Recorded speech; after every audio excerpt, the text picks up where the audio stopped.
Hey, we're in Wrigleyville. We're at Merkle's right now, a live edition of the Locked On Hawkeyes podcast.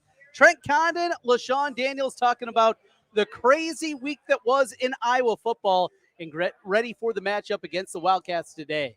You are Locked On Hawkeyes, your daily podcast on the Iowa Hawkeyes. Part of the Locked On Podcast Network, your team every day.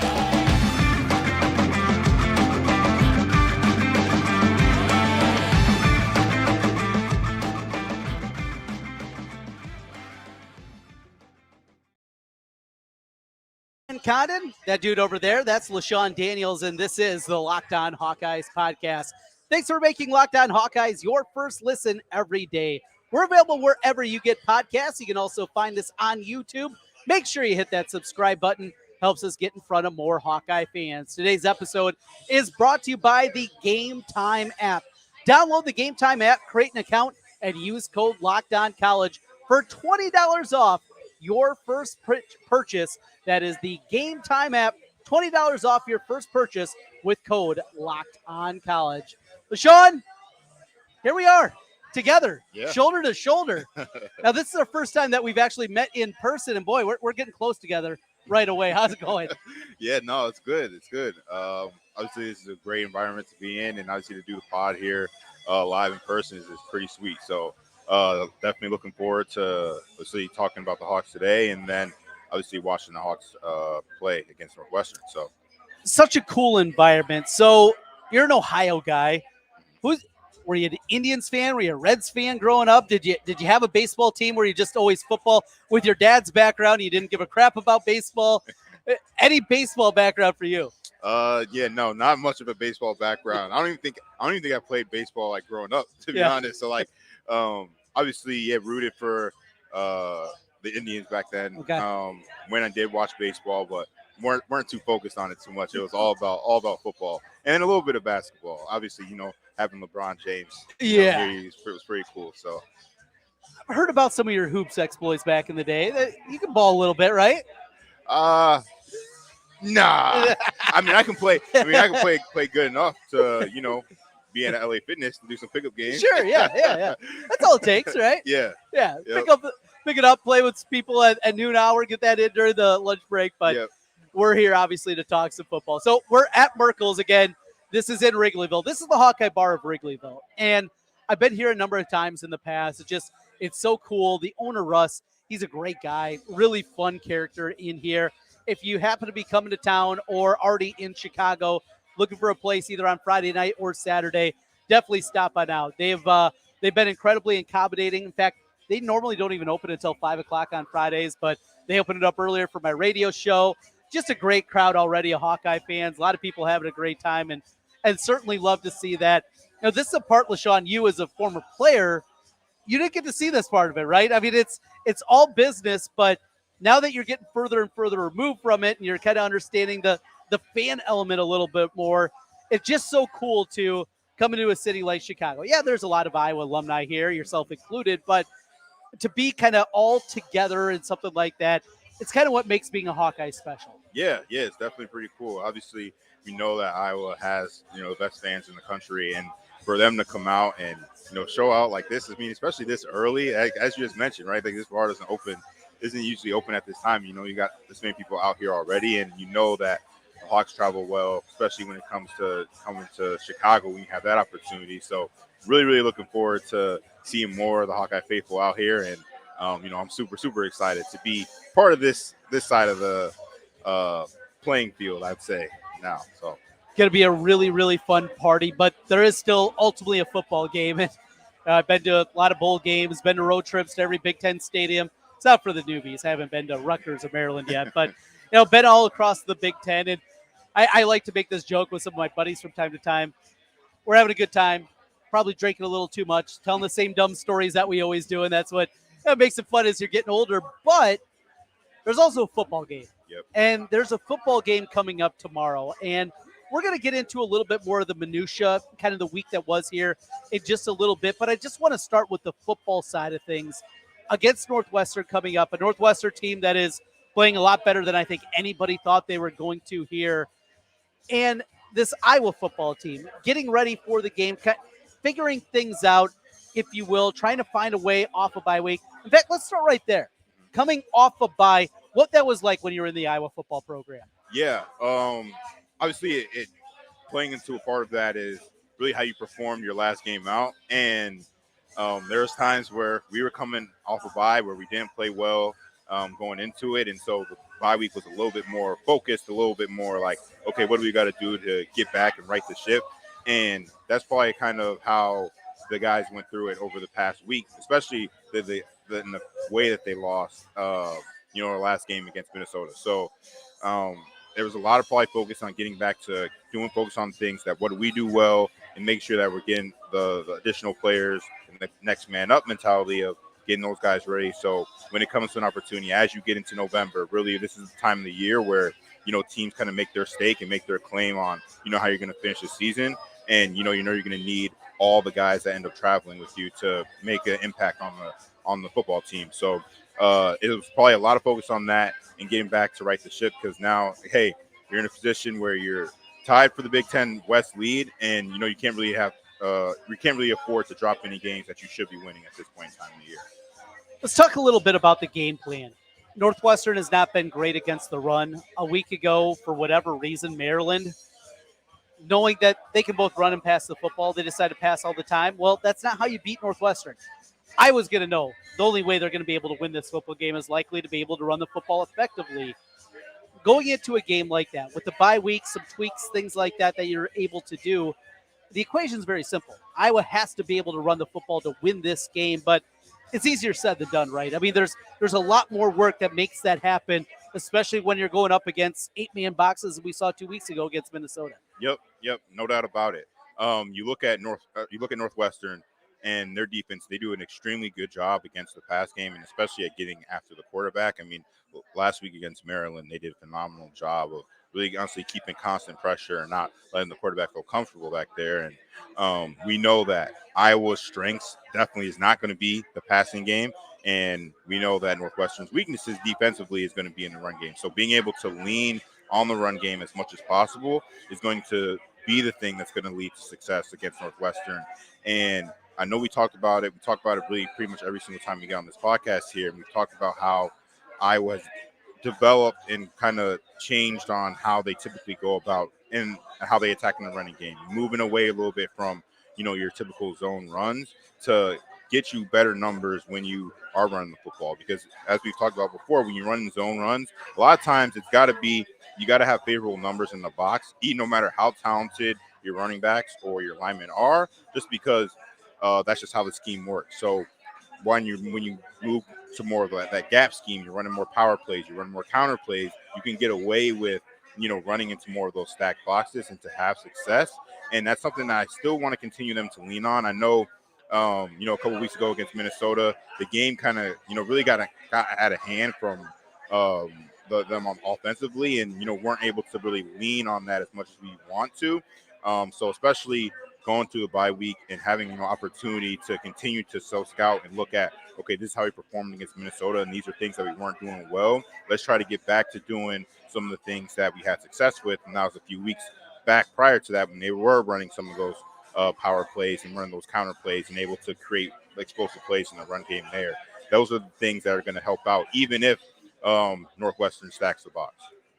So another thing that we talk about in those stacked boxes, there's also an opportunity for big plays. One thing that I've come down to, if the passing game struggles like it has, I get called a hater sometimes. And LeShun, I think you've learned I'm not the most optimistic guy when it pertains to my teams. In life, I'm a very optimistic guy. I'm very positive and but my sports teams that I root for, it goes to a different level. It's very difficult for me to envision this offense suddenly in the passing game looking great. Could it be okay? Sure, I guess I could buy that. But in order for this team, say they got to put some points up. They got to score 24 points in this game to win it. Even 20 points. Is it fair to say in order to do that I was going to have to hit 3, 4, maybe 5 plays, big plays in the run game in order to make that happen? And even against stack boxes, you can do that. But do you think that's fair to kind of look at going in? Yeah. So in general, when you look at teams that do an extremely good job offensively. A lot of times it's not because they're just sustaining drives and they're going on constant, 10, 12 play drives. A lot of times they might be 6 or 7 play drives and they had an explosive play in there. And a lot of times, obviously, explosive plays are going to come from the passing game. But the way that Iowa's offense is set up and the way how our passing game is set up, it's not really designed for us to really hit those big shots down the field too often. A lot of times our explosive plays come from the run game where everyone fits extremely well.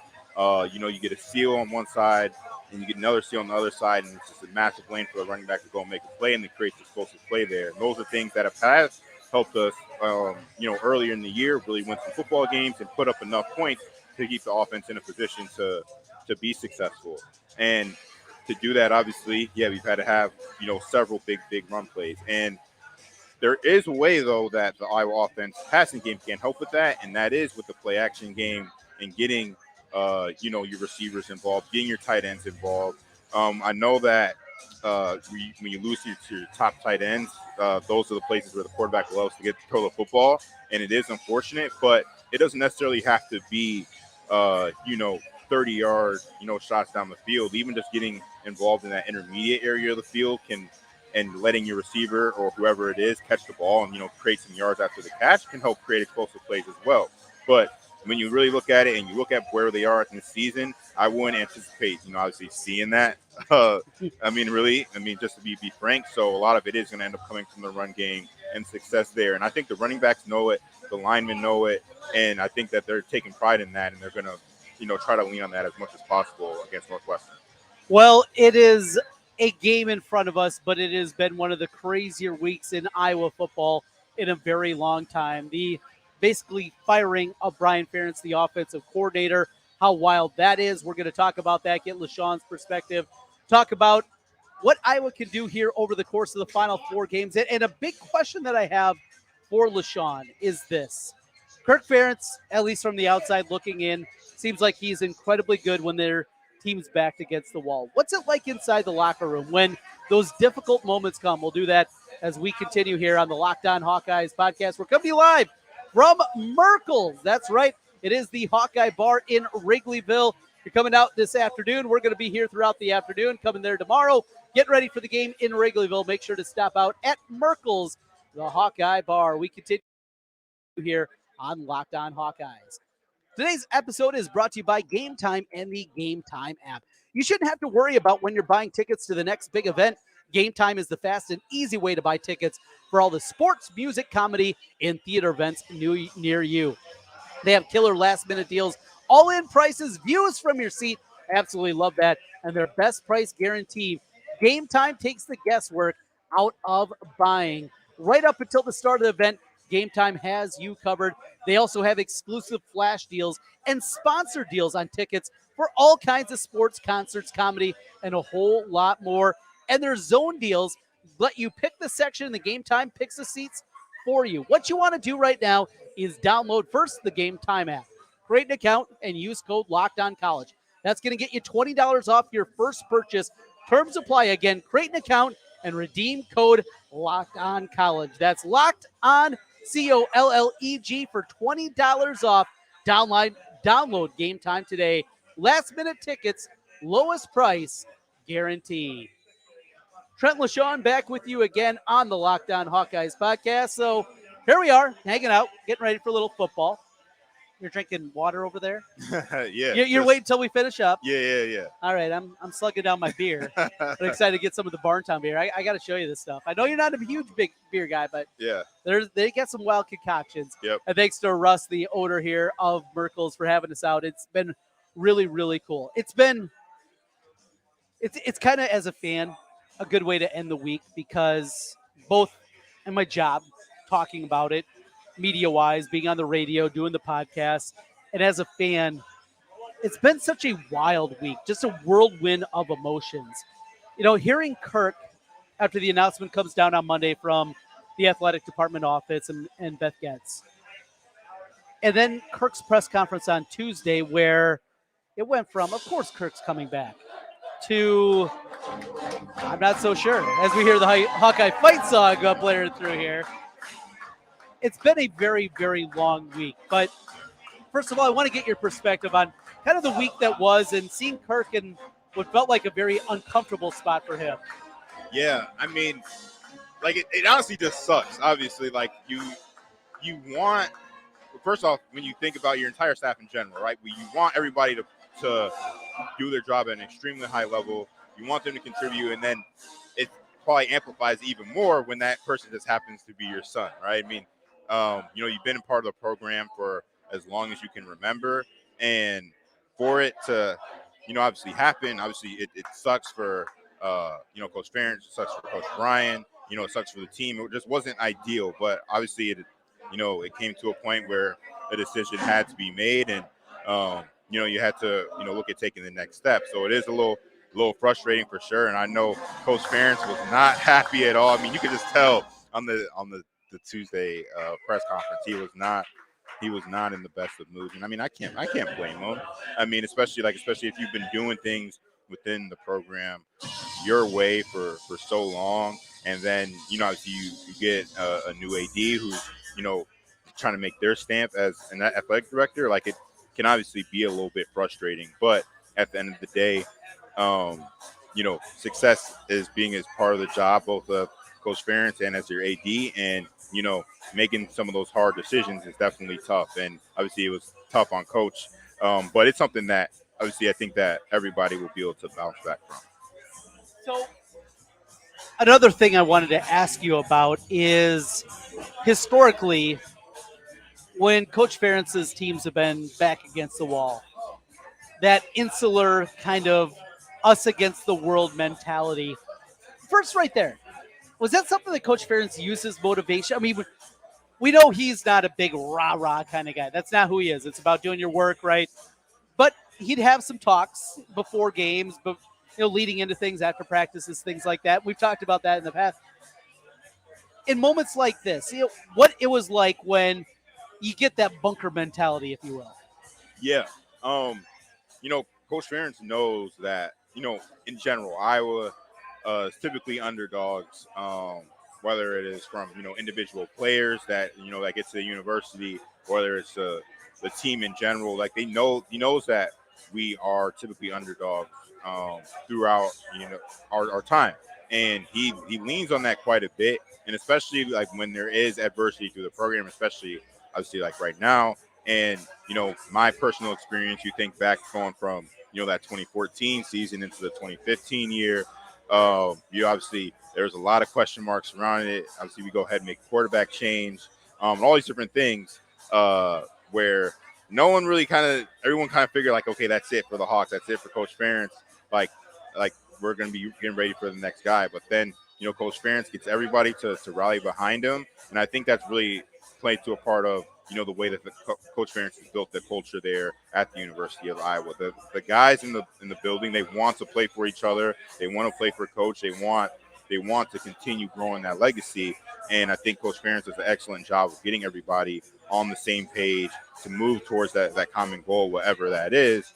And no matter if, he's upset about something or, players are upset about something, he always gets everybody to, refocus and hunker back down on, what the most important goal is at the time. And obviously, like right now, that's going to be obviously being Northwestern and, keeping that momentum to continue so you can win the West. Finding ways to win. You got to find ways to win. And in this Big Ten West, it's not overly daunting, but Iowa has their own limitations. We talked about that a little bit earlier. All right, LeShun, we got some comments because this is a live broadcast. There will be no post-production. We got the music blaring through. We're listening to a little Snoop. Now, this is before your days. This is my era. You can't take credit for this stuff right here. This is me, but some fun stuff here. Let's highlight a couple of those. I've never done this before. There we go. Shot of choice. If we got Grant that's checking if he runs in the store. What's your shot of choice? Well, you're in Chicago now. You're a Chicago guy. It's got to be Malort, right? No. Yeah, I've already done my honorary shot of Malort. That stuff is so gross. Yeah, nope. Nah. I think I did it one time, and that was good for a lifetime. So I'm good on that. Well, if you do see me, I'll definitely take a shot at tequila. That's always good for me. All right. So I've never got into the tequila game. Okay. I've had some tequila in a margarita.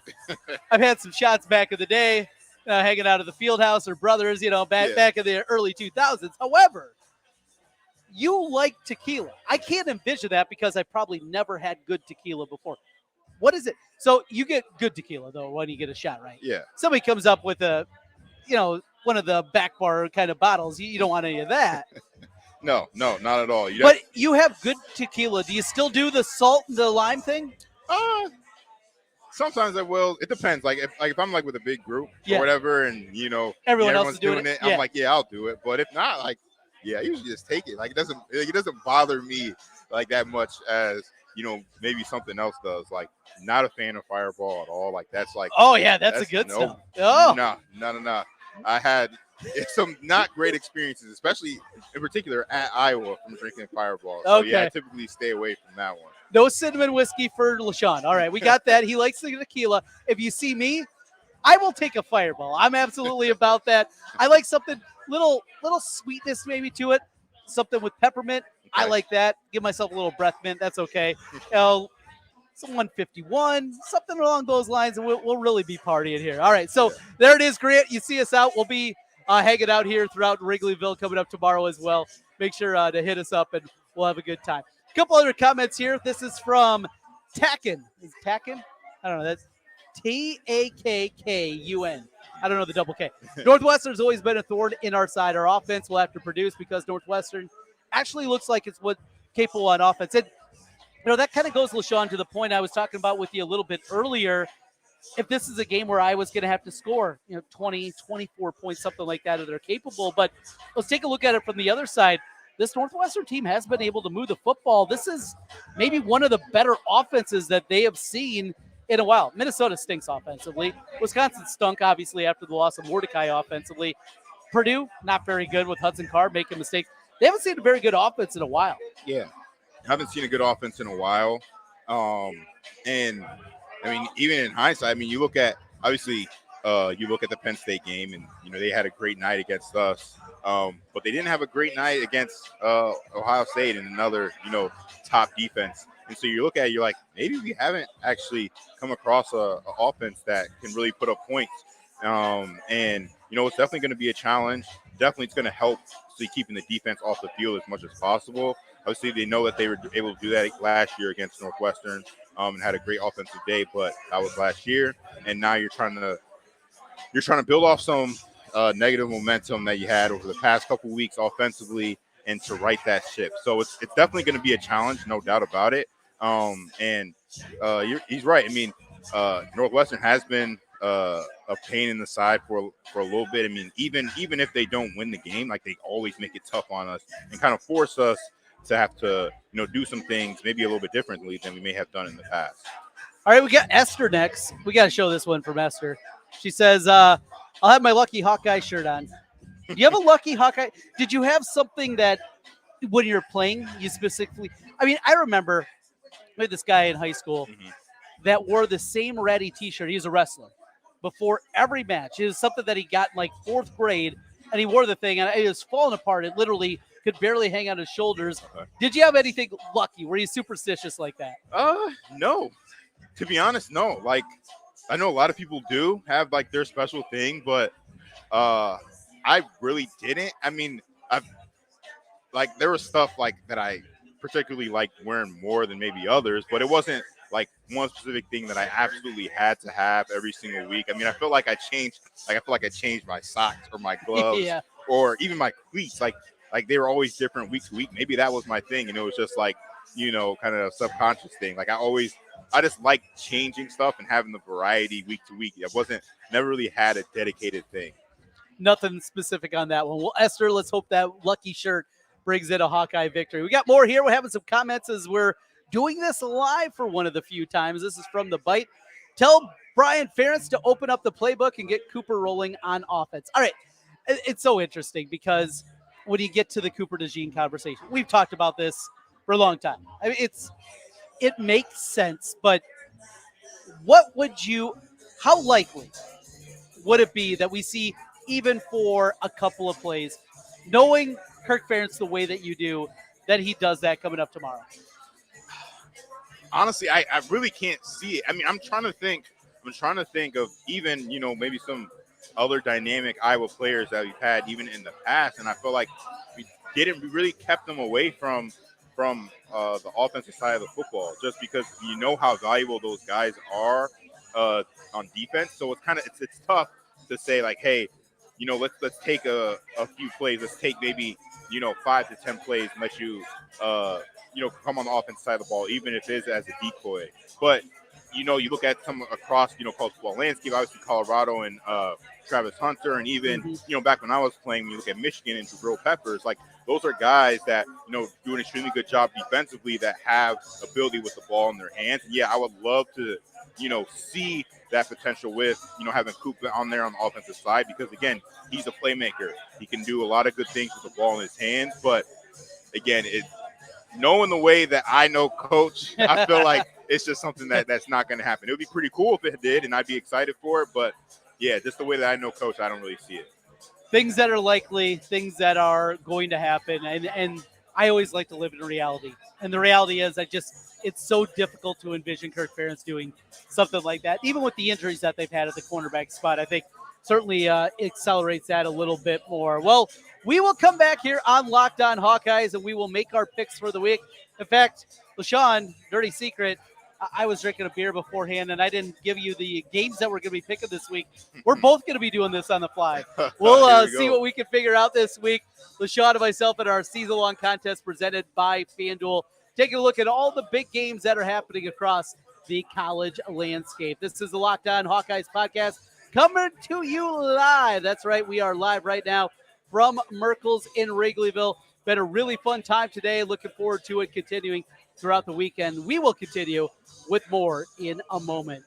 Prize Picks is the largest daily fantasy sports platform in North America, and the easiest and most exciting way to play daily fantasy sports. It's just you against the numbers. Instead of battling thousands of players, including pros and sharks, you pick more or less on stat combinations between 2 and 6 different player stat projections and watch the winnings roll in. In fact, you can win up to 25 times amount your money putting a number of these different ones together.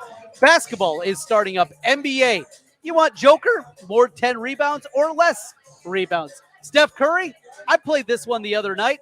It was 25, more or less. Oh, that's easy. He scored 21. I was dead wrong. Hey, there's good, there's bad. They both happen, but you can test your skills with Prize Picks. And they have quick withdrawals. You hit one of those big ones, that is absolutely going right back into your account, plus easy gameplay and an enormous selection of player and stat types. What makes Prize Picks #1 daily fantasy sports app? It's that right there. Right now, what you want to do is go to prizepicks.com/LockedOnCollege and use code LockedOnCollege for a first deposit match up to $100. Again, it's prizepicks.com/LockedOnCollege with the code LockedOnCollege. Trent, LeShun back with you one final time on the Locked On Hawkeyes podcast. Thanks for making Locked On Hawkeyes your first listen every day. Here we are. Games this week. Okay. We pick the Iowa game every week. We got a good slate of games this week, too. We do. Now, what I know we're going to pick this week is the LSU-Alabama game. So let's start right there. LSU-Alabama. It's in Tuscaloosa. Last year, LSU got them. High-flying offense. And now Alabama team not quite as good offensively. Back and forth here. You take it away. Yeah. So, first off, I love the way that LSU is playing offensively. I feel like they're doing a phenomenal job right now. Quarterback is playing at an extremely high level, and they're putting points all over the board right now. But the thing is, and I know we touched on it, I think, a few weeks back when we talked about Alabama and teams that have beaten them in years prior. There's something about Nick Saban and that Alabama football team and how they come out and play that following year, especially at home, and they do it extremely well, and I feel like that's going to continue. We saw earlier in the year against Tennessee. Obviously, LSU has phenomenal offense, and they are able to put points up at any point in time, but Alabama has been playing a lot better offensively and still doing a great job on defense. So give me Alabama on this one. We are on opposite sides here, and maybe this is more wishful thinking than anything. I have a very good LSU ticket in my FanDuel portfolio right now, as I have them at 150 to 1 to win the national championship. I've argued about this for a month now, that there is only one team in the country, I believe, that can get to the college football playoff with 2 losses, and it's LSU, because of what they had this weekend, what they'd have to do against Georgia in the SEC championship game. I think they're the only one, and I had to put my money behind my mouth to do it. So I'm just hopeful to keep that ticket alive, so I'm going to grab LSU with my first pick. All right, let's continue here at our picks presented by FanDuel. And up next, big one in the Big 12. It is Kansas State heading to Texas. 3.5 is the number. The Longhorns is the favorite. I go first here on this one, and I'm going to jump aboard here with Kansas State. Love the way that this team has been playing over the last month. They have been incredibly good at what they've been able to do running the football. They've incorporated a little bit of a 2-quarterback system without kicking the quarterback out. Avery Johnson's going to be an absolute star. That dude's looked good in a backup role. Hasn't played as much lately here, but a different element. And probably the biggest part of the handicap for me is going back and watching Malik Murphy for Texas. I just wasn't impressed. I thought he stunk at times, and they very much simplified the playbook after they saw he was not able to make some plays there. Give me K-State getting the 3.5. Yeah, so I do like the way that Kansas State has been playing. I think they've been doing an extremely good job, especially over the past month. I think they've been playing extremely well right now, and I see that continuing. But it's unfortunate they have to play against a really good football team in Texas, and with the line as small as it is, I'm leaning towards Texas just because of how good they are up front, and they've done an extremely job up front on both sides of the football this year, especially on the offensive line, and their running game has been fantastic, and they're definitely going to try to lean on that quite a bit, and I can see that being a big part of the reason why Texas is going to be able to cover this one. All right, game number 3 on our list this week. It's Oklahoma at Oklahoma State. Bedlam in Stillwater. And right now, Oklahoma State is a 6-point home underdog against the Sooners. LeShun, you get to go first on this one. Yeah, so I was kind of going back and forth with this one, especially with this guy at my gym. And, obviously, Oklahoma had a devastating loss last week, just extremely tough to come off of. And then to go from, that kind of emotional loss to now a rivalry game on a Oklahoma State team that has been a lot better over the last month than they've been when we first watched them in the beginning of the season. And I feel like they're going to continue to play extremely well. I don't know if they pull this one out because, again, Oklahoma is going to be, obviously trying to right the ship and get back right. But Oklahoma State has been playing really well, and I can see them being able to cover on this. Going with the Cowboys, and for the first time here today, it is an agreement. I'm with you on Oklahoma State. The importance of this game for Oklahoma State. Did you see Brian Bosworth wanted to fight Gundy in midfield? I mean, but this means a lot to Oklahoma State. It does. Obviously, with the departure there, I think that's going to be important. Just the way that, most importantly on the football field, the way that Oklahoma State has played. They've been so good running the football, and Ali's been an absolute stud there. So I'm with you. Our first agreement, I'm going to grab Oklahoma State. All right, we got one more game to go. I got the first crack at this one. Missouri going down to Georgia. 15.5 is the number in this one. Bo Bowers still not going to be available. Brock Bowers for Georgia, but I don't think it matters. Every time that Georgia's had some motivation, when there's been something, Florida last week, when we saw a couple weeks ago against Kentucky, when there's been something to get their attention, they finally do. Will they dink around against Vanderbilt? Sure. Will they screw around against a non-conference game? Absolutely. But against Missouri, a team ranked 12th in the country in Missouri, a team that almost beat them a year ago in Missouri, I think Georgia's ready to go. I'll take the Bulldogs. Yeah, and I know we talked on this, might have been last week. I was like, yeah, I'm not going against the Bulldogs because, again, like you just mentioned, it's something when they have motivation and they're going against a team that is, a team where people are kind of talking a little bit, where they might be able to compete. Georgia comes out and they play at an extremely high level and really put a whooping on them, even with how good Missouri has some really good talent, especially at the receiver position on offense. I still feel like Georgia is that good. at this point in time, I don't really see them, struggling at any point till they get to the SEC championship game. So give me the Dogs on this. Going with Georgia, and our final pick, as it is each and every week, it is, of course, the pick in the Iowa game, as long as the Hawkeyes are playing. Currently, the number is 5, a ridiculous over-under sitting at 30.5. All right, LeShun, you get the first crack at this one. Hawkeyes have to lay the 5. Yeah, so obviously it's a lot of emotion. Been an extremely emotional week for the coaching staff, especially for KF and Coach Brian. And I feel like that's going to lean on it a little bit, both good and bad. But obviously this is a Northwestern football team that has been playing a lot better football over the last month and some change, and really since the versus when they were at the beginning of the year. And I see them continuing playing at extremely high level, or a good level, and I see them keeping this game close. I believe I was going to pull this one out, but I believe Northwestern will keep it close, and they will be able to cover on this. So going with Northwestern and the points, but the Hawkeyes ultimately get the victory. I very much see it the same way. I think Iowa is going to win this football game, but until I see more out of this offense, and certainly more out of this passing game, it's difficult for them to envision beating them anybody by more than a field goal. And when you're laying 5 as you do with the Hawks, I'm right there with you. We have an agreement to wrap things up, Northwestern and the points. Those are our picks presented by FanDuel and the FanDuel Sportsbook. A big thank you, as always, to FanDuel being with us here on our pick segment at the end of each Friday program. Final thoughts, LeShun, as we're hanging out. Merkle's big weekend.